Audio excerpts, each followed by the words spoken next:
Livro Como Ser Dirigido pelo Espírito de Deus, de Kenneth Hagin. Capítulo 4. Qual a diferença entre o espírito e a alma? Porque a palavra de Deus é viva e eficaz, e mais cortante do que qualquer espada de dois gumes, e penetra até o ponto de dividir alma e espírito. Hebreus 4:12. O espírito e a alma não são a mesma coisa. Muitos anos atrás, por volta do início dos anos de 1950, comecei um estudo intensivo sobre essa matéria. Peguei livros das escolas bíblicas para líderes e seminários, tanto pentecostais quanto denominacionais, para ver o que eles ensinavam sobre o tema do homem. Nenhum me satisfez. Nenhum deles era sequer bíblico. Eles eram alinhados com o que a Bíblia diz, mas apenas em parte.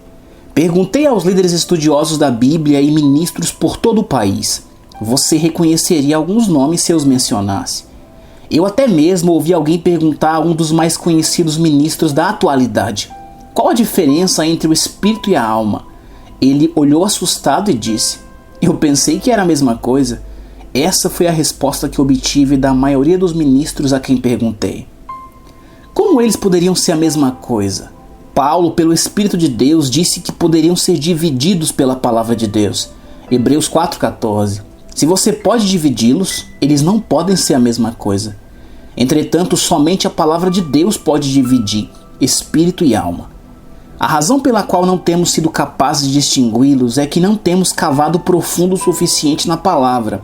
Anos atrás, na região oeste dos Estados Unidos, aconteceu uma corrida de ouro. Pessoas correram para o oeste. Elas estavam literalmente correndo para se tornarem ricas. A maioria só conseguiu tirar um pouco de ouro dos riachos, e alguns encontraram umas poucas pepitas sobre o chão. Mas se alguém quisesse se tornar realmente rico, tinha de escavar. O mesmo é verdade no que tange aos assuntos espirituais. Você pode percorrer a superfície da Bíblia e extrair algum ouro aqui e acolá. Pode até mesmo achar uma pepita ocasionalmente. Mas se você quer de fato tornar-se rico, tem de escavar as profundezas da palavra de Deus. Por 15 anos eu estudei o assunto cuidadosamente até altas horas da noite. Se havia algo que eu desejava saber, era a diferença entre o espírito e a alma. Eventualmente utilizei o método de eliminação.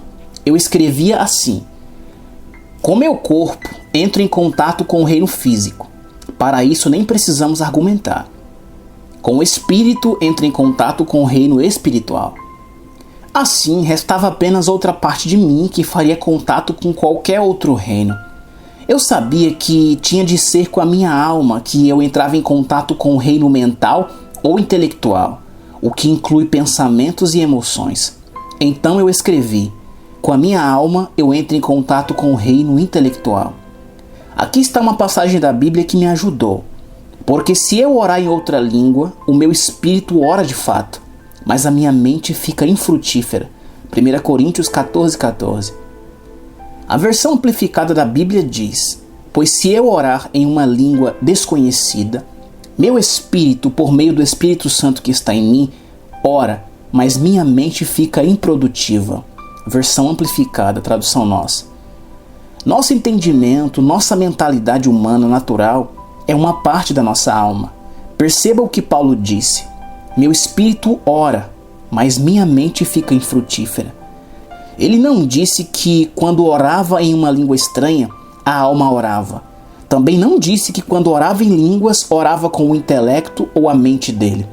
De fato, Paulo disse: eu não estou orando com a minha alma quando oro em línguas.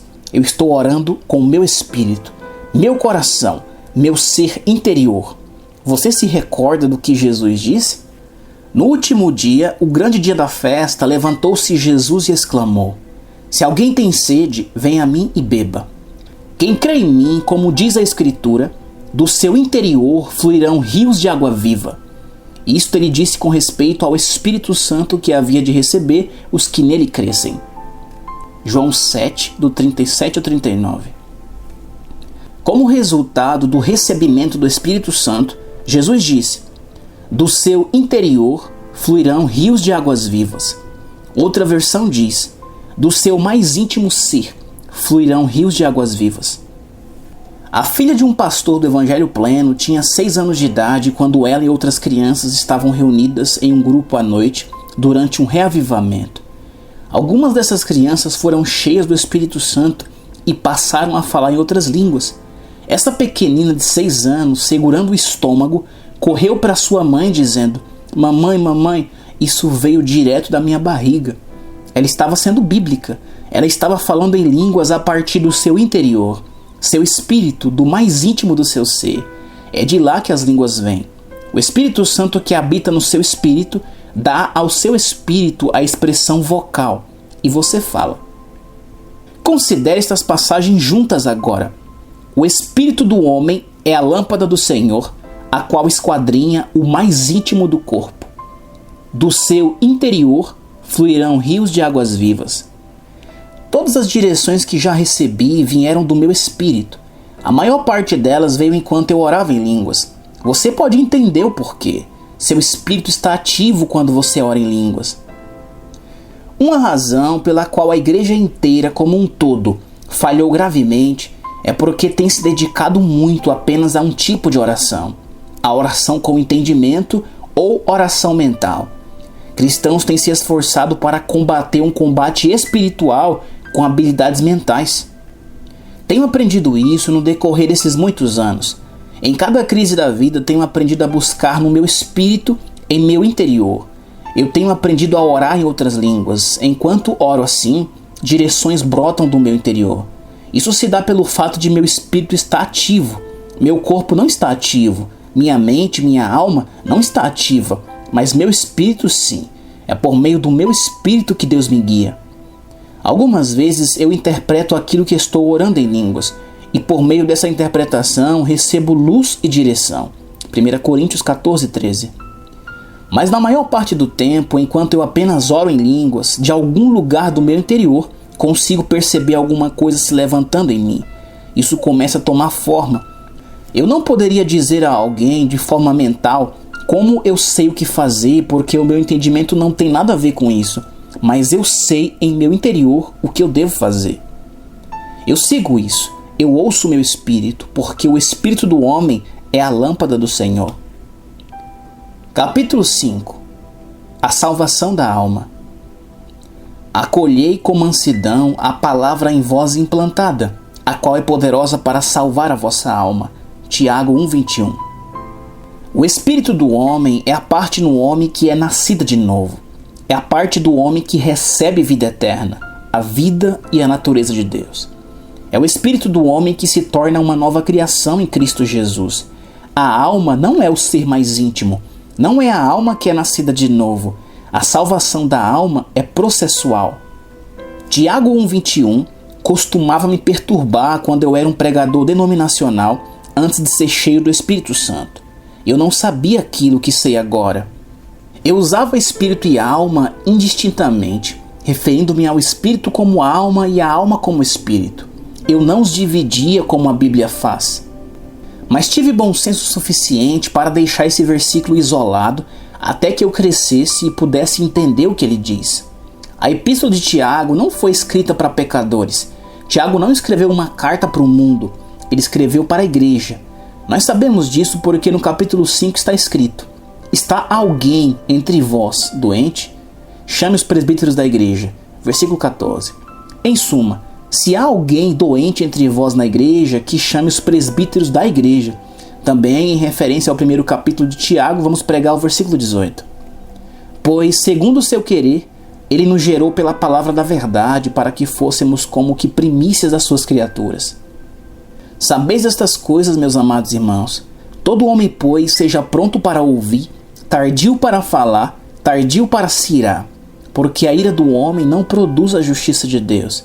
Portanto, despojando-vos de toda impureza e acúmulo de maldade, acolhei com mansidão a palavra em vós implantada, a qual é poderosa para salvar a vossa alma. Tiago 1, do 18 ao 21. Tiago está falando para crentes nascidos de novo.